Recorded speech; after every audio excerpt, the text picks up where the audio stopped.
Put God first.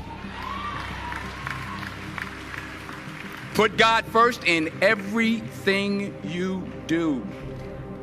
Everything that you think you see in me, everything that I've accomplished, everything that you think I have, and I have a few things, everything that I have is by the grace of God. Understand that. It's a gift. I'm going to tell about 2-3 stories. I'm going to keep it real short. I remember my graduation, the speaker got up there, went on forever, blah, blah, blah, blah, blah, blah, blah, blah, blah. So I'm going to keep it short. Number one, 40 years ago, March 27th, 1975, it was 40 years ago, just this past March, I was flunking out of college. I had a 1.7 grade point average. I hope none of you can relate. I had a 1.7 grade point average. I was sitting in my mother's beauty shop. They still call it beauty shop now? What they call it now? Yeah, I was sitting in the beauty parlor. I was sitting in my mother's beauty parlor, and I'm looking in the mirror, and I see behind me this woman under the dryer.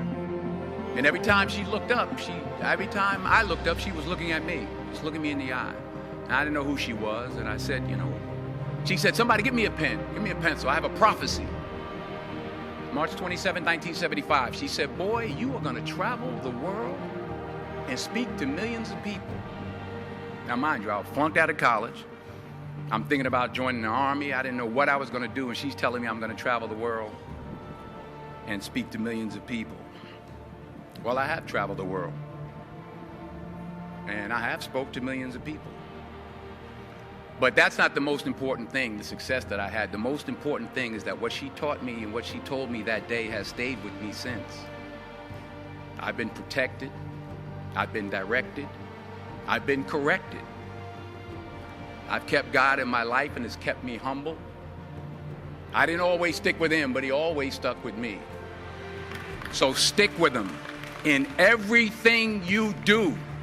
If you think you want to do what you think I've done, then do what I've done and stick with God. Number 2, fail big.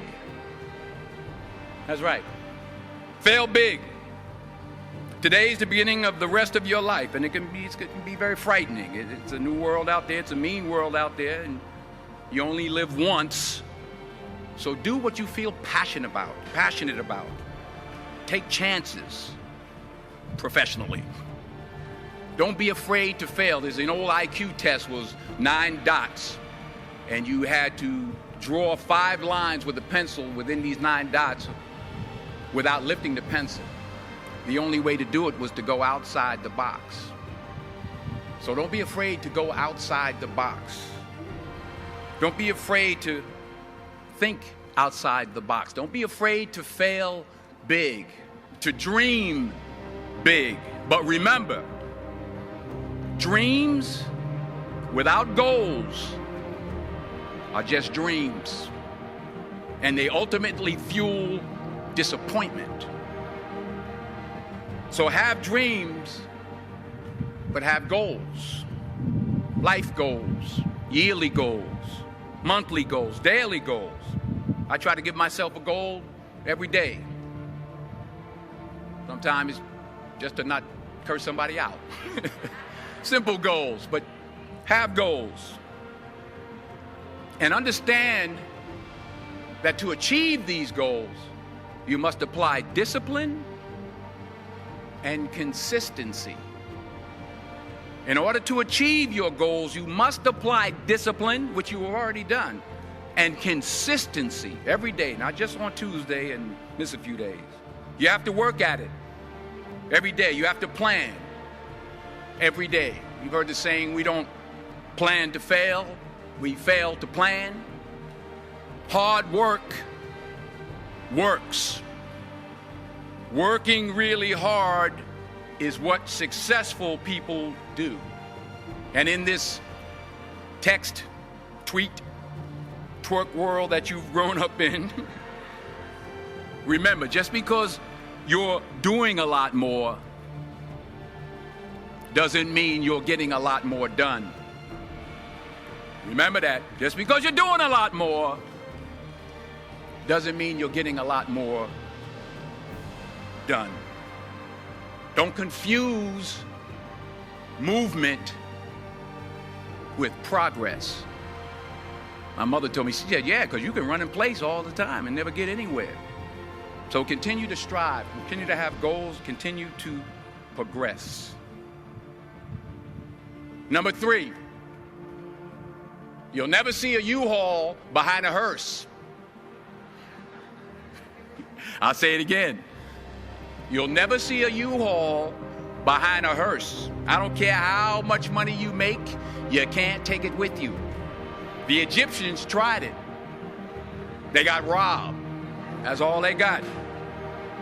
You can't take it with you. And it's not how much you have. It's what you do with what you have. We all have different talents. Some of you will be doctors, some lawyers, some scientists, some educators, some nurses, some teachers. Yeah, okay. Some preachers. The most selfish thing you can do in this world is help someone else.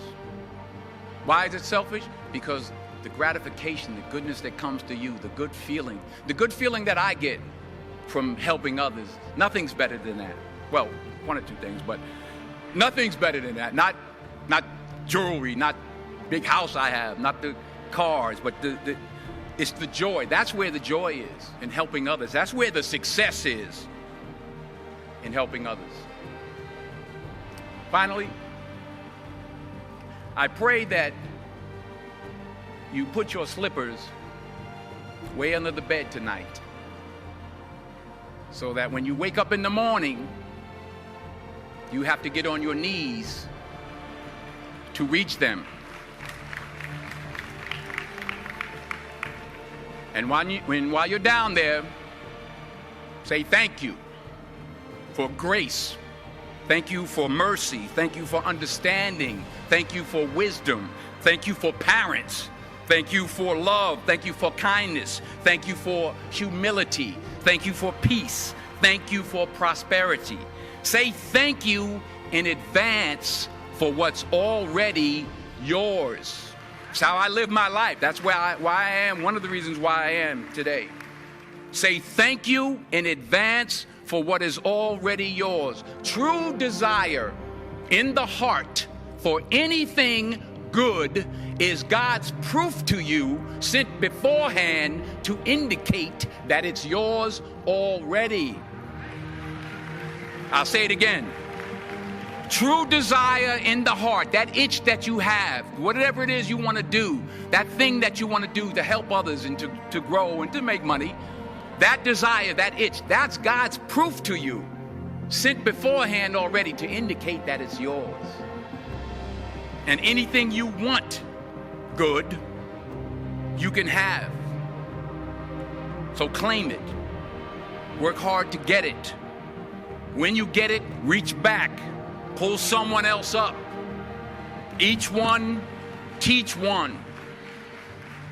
Don't just aspire to make a living. Aspire to make a difference. Let me take this moment to wholeheartedly congratulate each and every one of you today. You graduated, you did it. You made it. Congratulations to you. And you did it all by yourselves. Nobody helped you.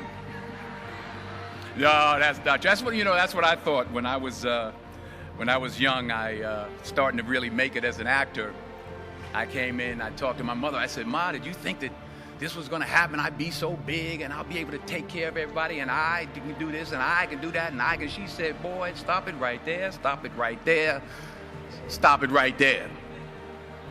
He said, "If you only knew how many people that have been praying for you, how many prayer groups she put together, how many prayer cloths she gave me, how many times she splashed me with holy water